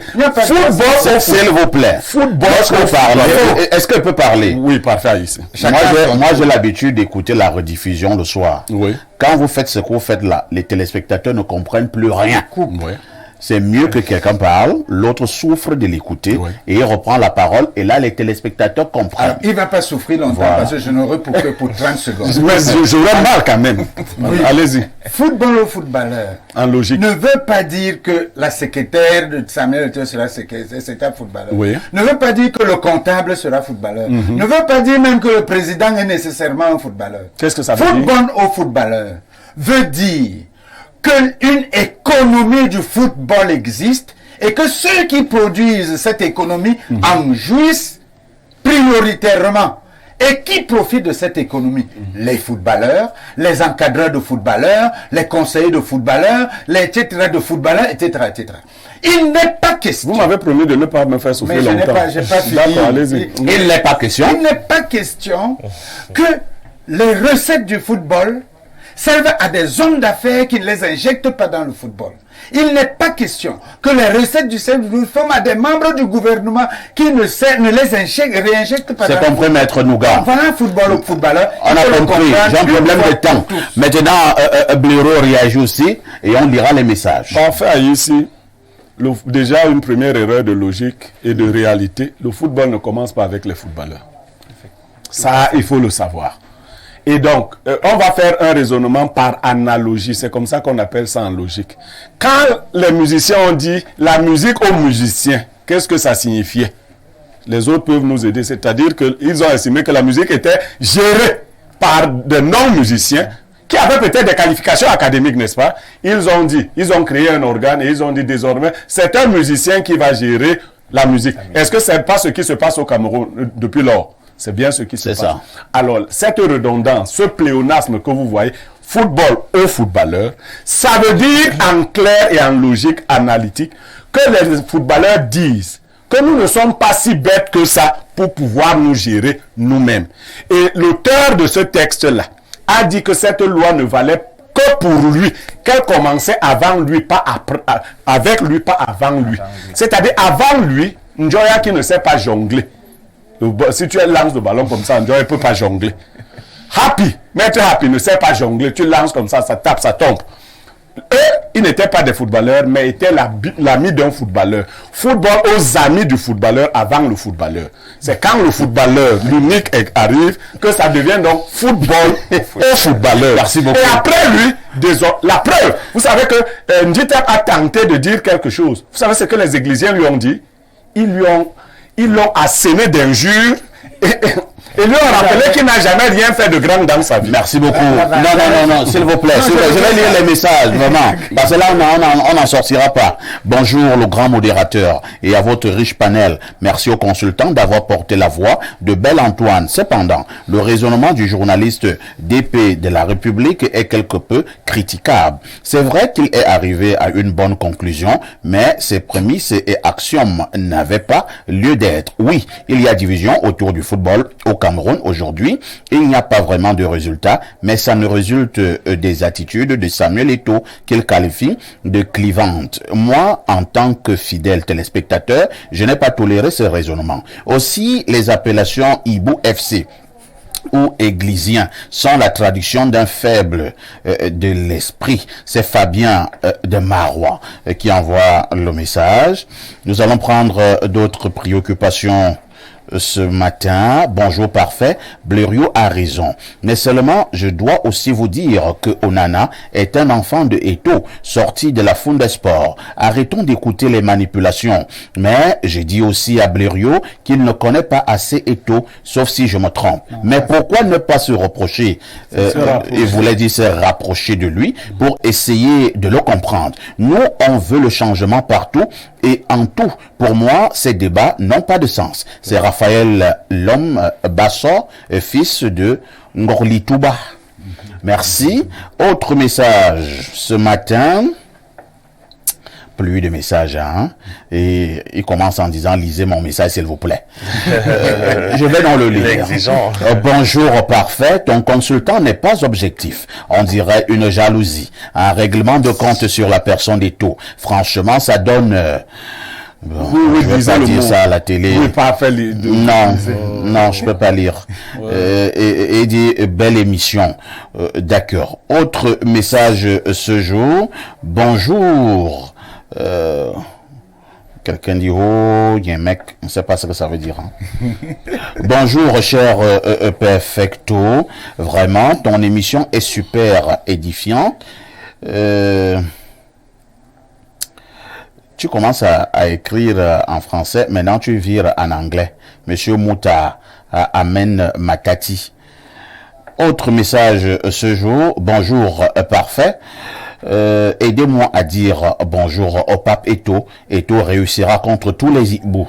Le temps des pharaons est révolu. C'est Bayi Batuna depuis Maboun. Merci. Autre message ce jour. Monsieur Niemek n'aime pas la contradiction. Je l'ai toujours dit. Il est très intelligent et peut-être sage, mais il ne doit pas être un sabitou. On l'aime bien, mais qu'il n'abuse de notre amour et fanatisme pour lui. C'est Landry Echemon qui envoie le message. Landry Echemon est un églisien, j'ai fait des recherches. Donc, je ne supplie pas les amours, quoi. Voilà. Il faut le définir. Je ne supplie pas les amours, que ce soit clair. Blériot critique Eto'o parce qu'il n'a pas soutenu son père Antoine Bell. Rien d'objectif en lui. Voilà. Autre message, vous en avez 229. Et là, nous sommes du côté de Cotonou. Bonjour parfait et ton riche panel. Niemek, Paul Biya avait dit la politique aux politiciens qu'il nous explique ce que le président voulait dire. Laissez Eto'o travailler sereinement. S'il vous plaît, notre pays a trop souffert de ce football abandonné aux mains des bandits qui mettaient tout l'argent dans leur poche au détriment des footballeurs. C'est Ayinda depuis Cotonou qui envoie le message. Nous avons la Lion du 237 qui est sur la place. Qu'est-ce qu'elle nous dit? Bonjour au tourbillon du micro et aux autres démineurs. Par analogie, c'est vrai ce que dit Niemek, mais l'analyse de Monsieur Nouga où tous les fruits du football retournent aux footballeurs. Pardon, mais beau, rentrons en Ngorli Touba, prendre les bénédictions. Donc, Ibu FC et Églisien FC, laissez-nous, la Lion du continent galactiquement planétaire. Autre message vous amène en Côte d'Ivoire, c'est le 225. Bonjour Perfecto, je tombe d'admiration devant l'étendue de la connaissance de Pierre Niemek que je suis depuis longtemps. Il fait la fierté du Cameroun. C'est Yves Koné de la Côte d'Ivoire qui envoie le message. Bonjour parfait, je pense qu'il faut rappeler aux gens que le foot ne commence pas avec les footballeurs. Créer et gérer une équipe de foot au Cameroun n'est pas facile. Combien d'anciens joueurs sont présidents de club? C'est Zachary Ongene qui envoie le message. Bonjour chers voisins. Certes, Niemek est brillant et très souvent objectif, mais qu'il accepte aussi qu'il ne détient pas la science infuse. Il critique Eto'o, il soutient Jojo, qui est son oncle. C'est de bonne guerre, alors qu'il laisse aussi les autres défendre les leurs. En passant, Perfecto, tu es un influenceur positif. Grâce à toi, j'ai un ami de longue date qui nous a toujours caché et qu'il s'appelle Adalbert. Mais grâce à toi aujourd'hui, il demande avec autorité qu'on appelle Adalberto. Perfecto, tu as délivré un Camerounais. C'est Saïd Edikap depuis Garoua. Les gens ont des problèmes. Hein? Nous parlons des presse. Mais voilà qui nous a détendu là.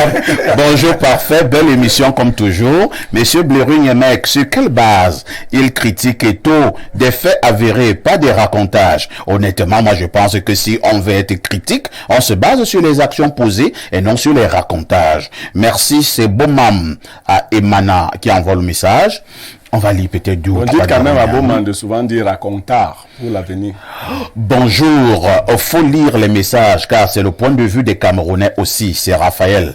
Il n'y a aucune émission même où on lit les messages comme ici à l'Espace Midi. Lis ce que tu veux. Le Je seul- suis le seul modérateur qui lit même des messages, on l'insulte lui-même. Tu as vu ça quelque part? Un modérateur lit les messages, on l'insulte lui-même. Vous exagérez, vraiment. Autre message ce jour. Alors, quelqu'un commence ici. Oh, il commençait par oh. Que Monsieur Niemek laisse les Bassas en paix. Il n'est pas le directeur de conscience des Bassas. Belle émission. Joseph depuis Douala. J'ai lu ça de mon consultant, hein? J'ai lu ça de mon consultant. Vous avez vu ça où? Voilà. Vous avez vu ça où? Nous sommes Alors, on part au Gabon, hein.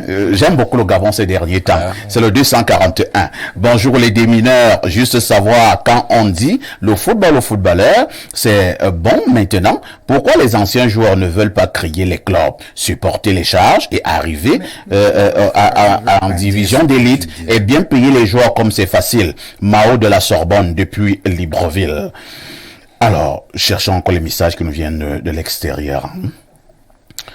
On me dit souvent que je ne lis pas les messages de l'extérieur. Je tombe sur le plus 39. C'est l'Italie. Bonjour Perfecto. Ça se voit que Maître Nougat est de mauvaise foi et que Blériot ne critique pas la famille. Il est clair que Njoya a été mis à la FECAFOOT pour réserver le siège de Samy en attendant qu'il soit prêt. Seulement, l'affaire là doit être bien sucrée. Je ne suis ni églisien ni hibou, mais si mon penchant est plus vers hibou, mais je pense qu'on en veut trop à Eto. Il fait sans doute d'assez belles choses et des moins belles. Il ne reste plus que 2 ans. On jouera d'ici là. Merci depuis Ferrara. Il s'agit de Ndobo. Lorsque nous avons dit cela, nous prenons une autre touche pause. Merci, bon retour sur ce plateau. Je ne vous dirai pas ce qui a été relevé en off. Hein. Le débat était plus houleux qu'en direct. Mais vous allez vous contenter de la problématique du jour et on vous le faisait savoir. En ouverture, ce matin, nous marquons un arrêt avec une interrogation comment faire pour maintenir un pays en paix? Que doit-on faire pour maintenir un pays en paix? Je commence par Renaud et Boto. Renaud, on va faire comme à l'école primaire, hein? Définir d'abord les mots durs, même si cela peut paraître banal, mais c'est souvent important de vibrer sur le même diapason. Qu'entend-on par paix? C'est quoi la paix? Bon, la paix, c'est l'absence de conflit, c'est lorsque il y a de la tranquillité, de la sérénité, du calme. C'est lorsqu'il n'y a pas de guerre, même si quelqu'un disait que la paix n'est pas forcément l'absence de guerre. Donc, de manière ramassée. Hein. Moi, la paix, c'est l'harmonie. La paix, c'est la quiétude. C'est ça la paix. Lorsque nous avons ces éléments-là, on peut se dire qu'on vit en paix. Le cas à Info TV, c'est-à-dire que nous pouvons produire sans problème. Les gens ne se querellent pas. Vous êtes bien mis. Vous êtes bien mis, belle cravate, voilà. Belle veste. Tu peux causer avec le coach des hiboux sans que vous engueuliez. C'est ça la paix. C'est ça la paix. Maintenant, je vous suggère de garder le microphone. Hein. Y a-t-il des préalables pour un pays pour être en paix?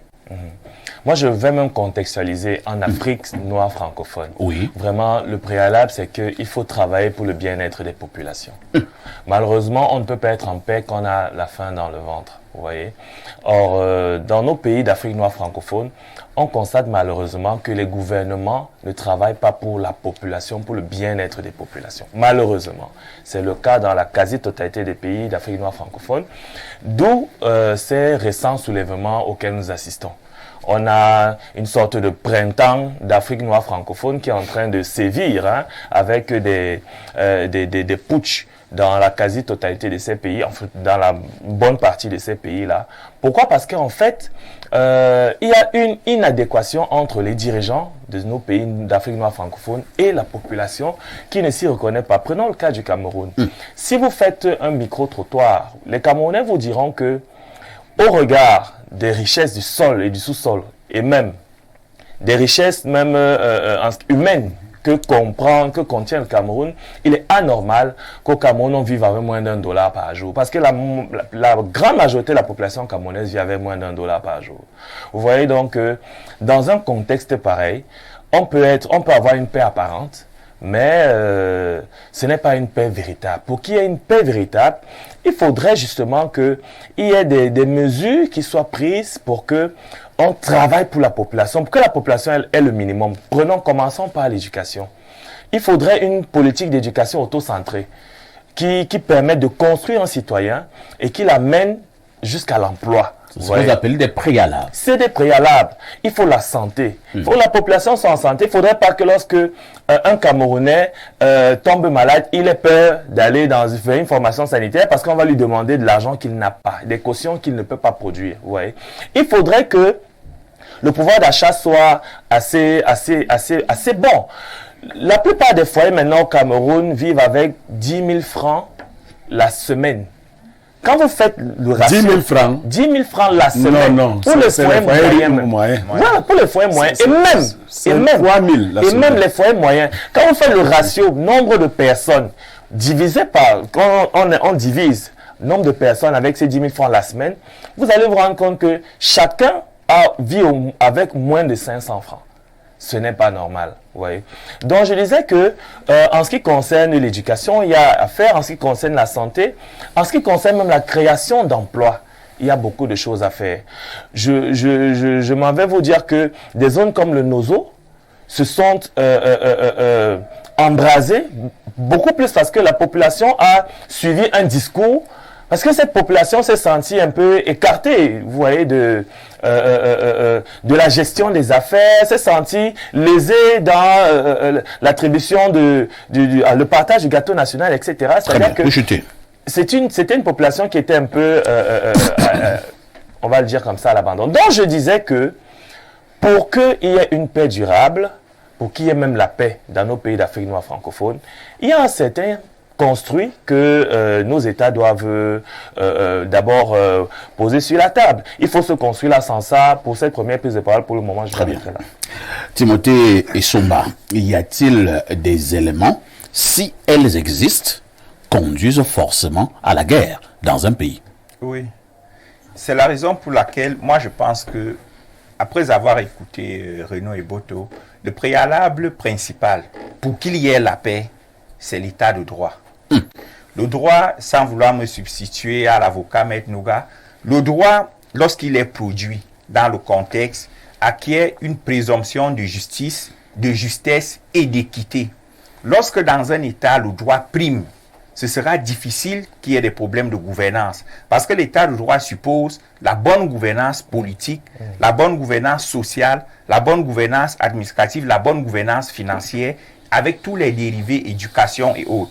Lorsque nous respectons l'état de droit, nous parvenons à réduire à leur plus simple expression les germes de la crise. Parce que moi, j'ai défini la paix comme étant la minimisation maximale des germes de la crise sociale. À ce rythme, vous reviendrez sur le plateau. Donc, Timothée, c'est ma marque de bon point. Il est haut.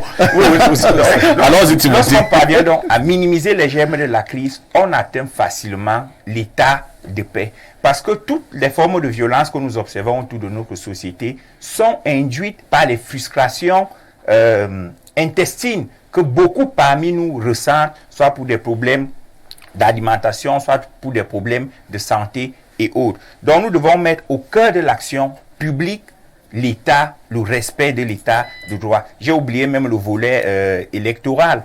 Le Gabon, On en parlera tout à l'heure. Le Gabon nous parle. Ouais. Qu'est-ce qui crée le climat de coup d'État au Gabon? C'est la contestation Des résultats. de l'élection. Donc, or, tout ça est facilement gérable dans un État de droit. Merci beaucoup. Maître Nouga, vous avez été interpellé d'une manière ou d'une autre. Lorsque Timothée parlait là, il évoquait la notion de l'état de droit, une notion qui vous tient beaucoup à cœur. Je le sais, parce que pour vous avoir reçu depuis une quinzaine d'années sur les plateaux, vous avez longuement disserté sur cette notion. Mais néanmoins, je vous pose quand même une autre préoccupation. Le maintien de la paix dans un pays est principalement du ressort de qui? Du gouvernement ou alors des populations? Voilà. Et en réalité, cette question, on est focalisé sur la paix. Tout à fait. Mais faisons surtout très attention à la notion de pays. Le pays, c'est un territoire Oui. occupé par une nation. C'est deux notions très importantes pour faire la paix. Or, l'enjeu primaire de l'humain, c'est l'occupation d'un espace territorial. L'être humain a un enjeu fondamental occupé. On a donc un territoire qui doit être occupé par des hommes. Il faut qu'il y ait des accords minimums. C'est pour ça que la question de l'état de droit va venir. Et tout l'enjeu de la guerre est dans l'occupation de l'espace. Tant qu'on n'a pas organisé l'occupation de l'espace, de manière à ce que chacun y trouve son intérêt, sa justification, d'abord sa part, chacun doit y trouver sa part, son intérêt, sa capacité d'exploitation, il sera difficile de construire ce qu'on appelle l'état de droit. Donc c'est d'abord une question de relation entre l'existence humaine et le territoire. Parce que la notion de pays en réalité renvoie à la paix. Oh, qu'est-ce qui se passe? Qui doit faire quoi dans ces conditions? C'est pour ça que dans la constitution des États, l'État qui est une autre notion, qui mélange le territoire, la population et l'ordre, qui est déjà là. Dans la constitution des États, donc, il y a ce qu'on appelle l'Assemblée constituante, ou bien l'institution qui constitue l'État. C'est cette institution qui organise l'occupation de l'espace qui constitue le pays et qui pose les bases. Et quand ces bases sont posées, on peut dire qu'on est dans un état de droit. Et généralement, ces bases sont définies par la Constitution. Donc je disais, qui fait cela? C'est cette population qui sont d'accord pour désigner un représentant. Et c'est là où il faut discuter la manière de désigner le représentant. Souvent, si on prend le cas des États africains, il s'agit des populations éparses, de diverses, qui fonctionnaient dans un espace relativement réduit et qui étaient leur État. Mais maintenant, avec la colonisation, on a venu dire que, écoutez, vous tous, quelquefois même en séparant certains, vous constituez plutôt un État comme ça. Et c'est ça le problème. Et on n'a pas eu le temps de s'asseoir pour s'organiser, pour organiser même l'occupation de cet espace. Donc, la question de la personne qui doit faire quoi, c'est cette population, c'est cette nation. Mais quand on n'a pas de nation constituée, vous voyez que le travail est à faire. Il y a un travail énorme. C'est cette nation. Et qui désigne un représentant, lequel représentant travaille non pas pour lui, mais pour sa nation. Voilà. Mais ça, c'est en théorie. C'est en théorie. Nous allons poser notre préoccupation à Pierre Bleriot-Niémé pour évoluer dans le débat. Lorsque nous parlons du maintien de la paix, l'aspect électoral n'est-il pas essentiel dans un pays? Je me convainc tout le temps que vous et moi, nous avons de la télépathie. je voulais racheter la question que vous posiez à Maître Nouga et je me disais comment je vais faire. Non, il y a déjà une erreur sémantique qui ne vient pas de vous. Oui. Maintien de la paix, c'est une absurdité. On ne peut que maintenir l'ordre, mais pas la paix. Vous les philosophes, vous êtes Non, c'est vrai. On peut vous imposer le calme ou la calmie. On peut vous imposer l'ordre, mais on ne peut pas vous imposer la paix. Si on va vraiment en profondeur. La paix, On peut être dans l'ordre, mais toutefois, ce n'est forcément pas la paix. est un sentiment. C'est ce que les gens ont omis. La paix est un sentiment. Si vous trouvez les gens calmes après une grosse bagarre, vous croirez qu'ils sont en paix. C'est pas ça. Il y a juste de l'ordre. Il y a de l'ordre. C'est-à-dire, vous entrez chez vous, vous trouvez une terrible bagarre, vous mettez de l'ordre. Quand quelqu'un d'autre entre, il trouve les gens, chacun aussi. Mais est-ce qu'il y a la paix? Vous pensez qu'il y a la paix? Ce qu'il y a là, c'est l'ordre. Ce n'est pas la paix. On ne maintient donc pas la paix. On suscite la paix. Et la notion qui est comme une panacée pour la paix, c'est la justice. Pas la justice des juges dans les tribunaux. C'est la justice sociale. La notion. C'est la notion de justice qui est le tremplin de la paix. Si les gens n'ont pas le sentiment que déjà la compétition existe, parce que c'est le désir de dépasser l'autre qui fait la beauté de l'espèce humaine.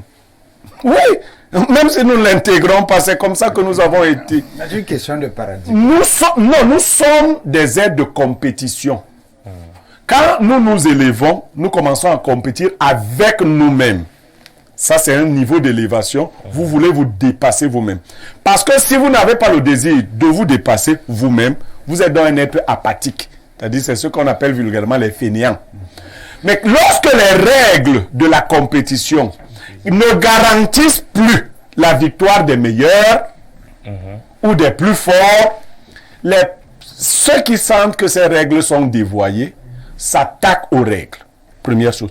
Deuxième chose, pour l'Afrique, c'est la manière dont les États sont nés en Afrique qui est la source de la guerre. Exactement. C'est une mauvaise naissance.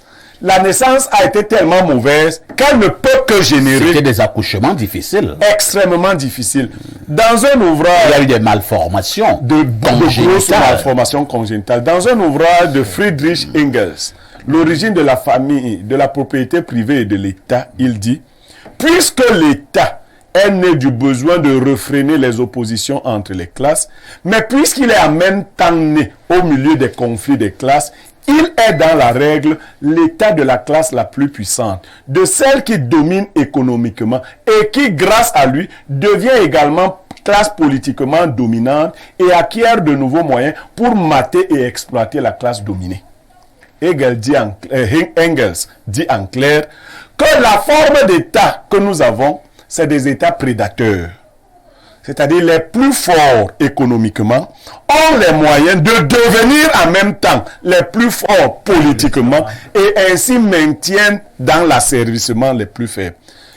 Mais cela ne peut pas durer éternellement. Les plus faibles à qui on prive même d'oxygène, parce que vous voyez, il ne suffit pas seulement de voler le bien public. Mais on vole tellement le bien public dans un état prédateur qu'on ne vous permet même plus de respirer. Alors, poussés dans leur dernier retranchement, les populations ou quelques-unes se révoltent. Vaincre ou mourir. Les autres États ont d'autres types de problèmes qui peuvent aussi générer les guerres. Lorsque vous deviendrez riche, vous aurez les problèmes des riches.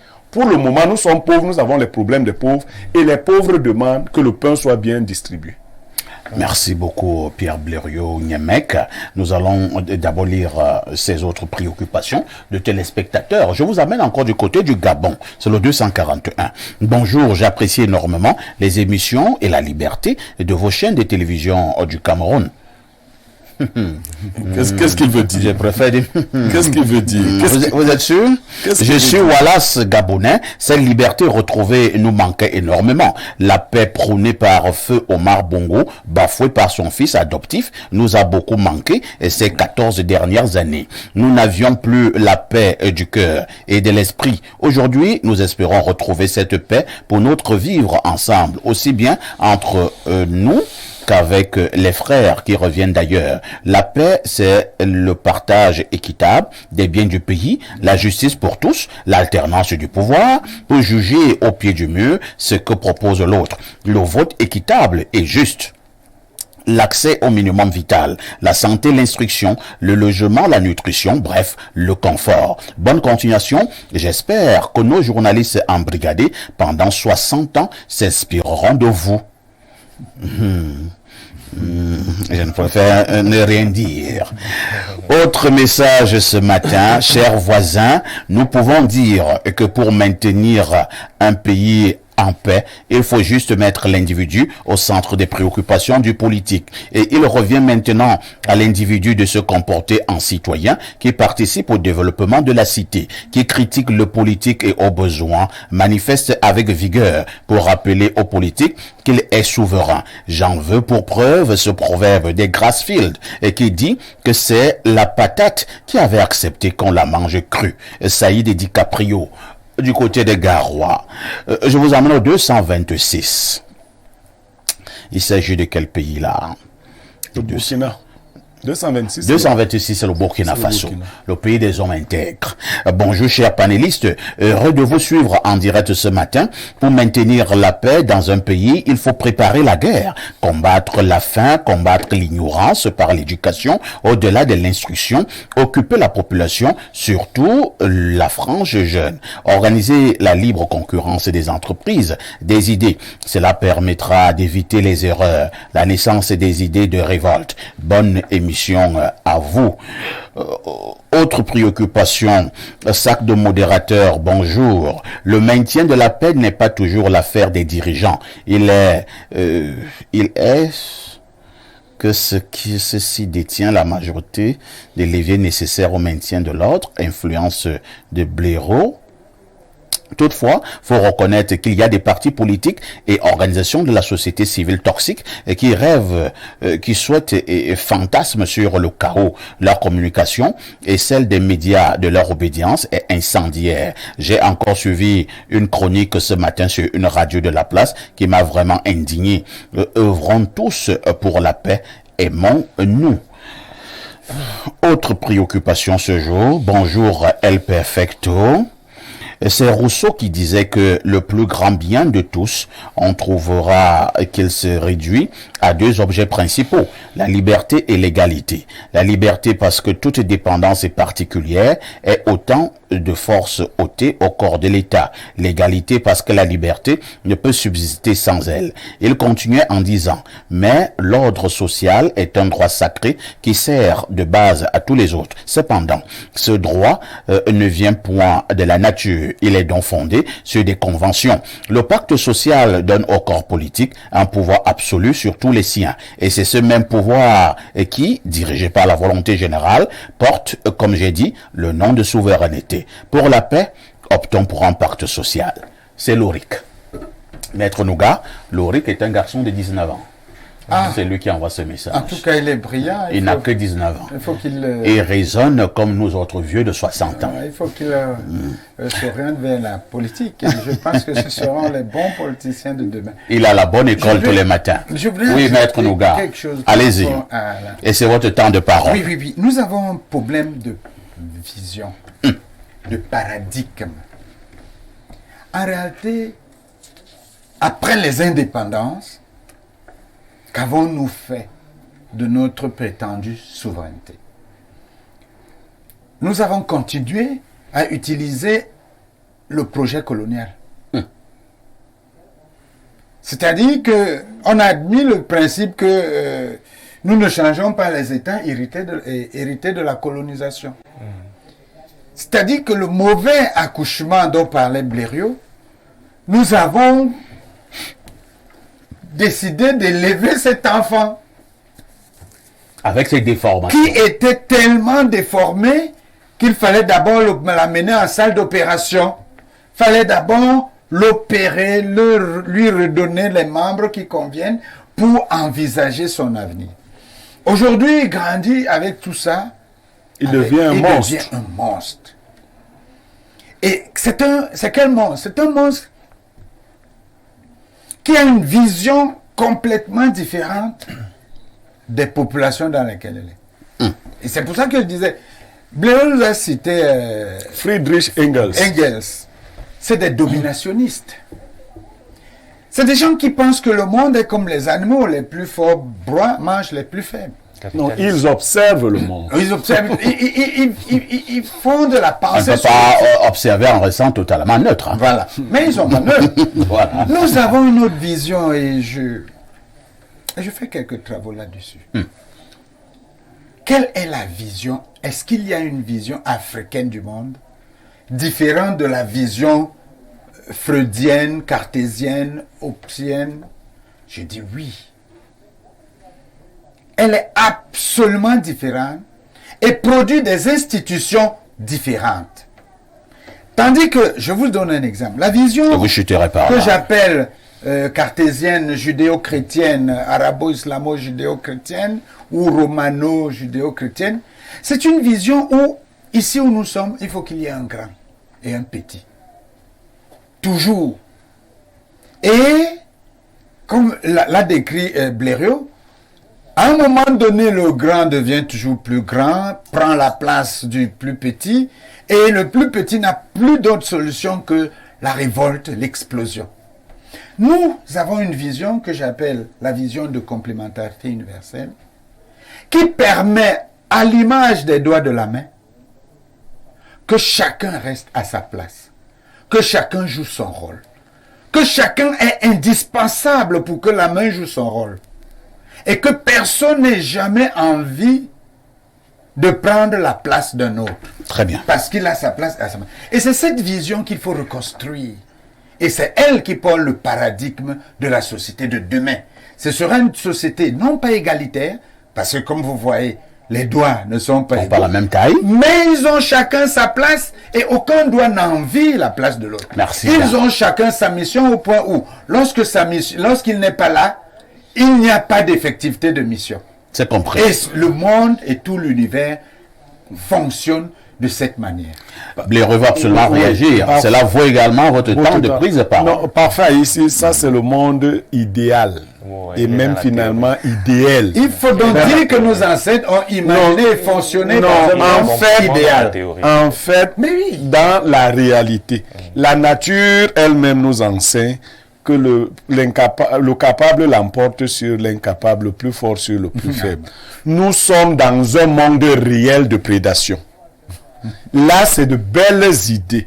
Chacun a sa place et personne n'a jamais envie de prendre la place de l'autre. Ça, peut-être au paradis si on ira là-bas, si ça existe. Mais il n'y a pas Dans la réalité, il faut plutôt que la compétition ne soit pas une guerre.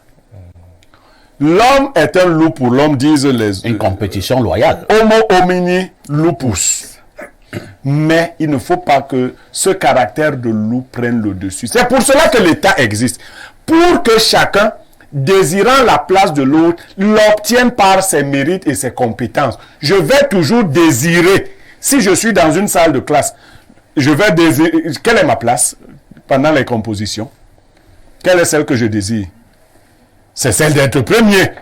Quand on lance les concours dans votre société africaine, là, bon, il ne faut pas que je désire être premier.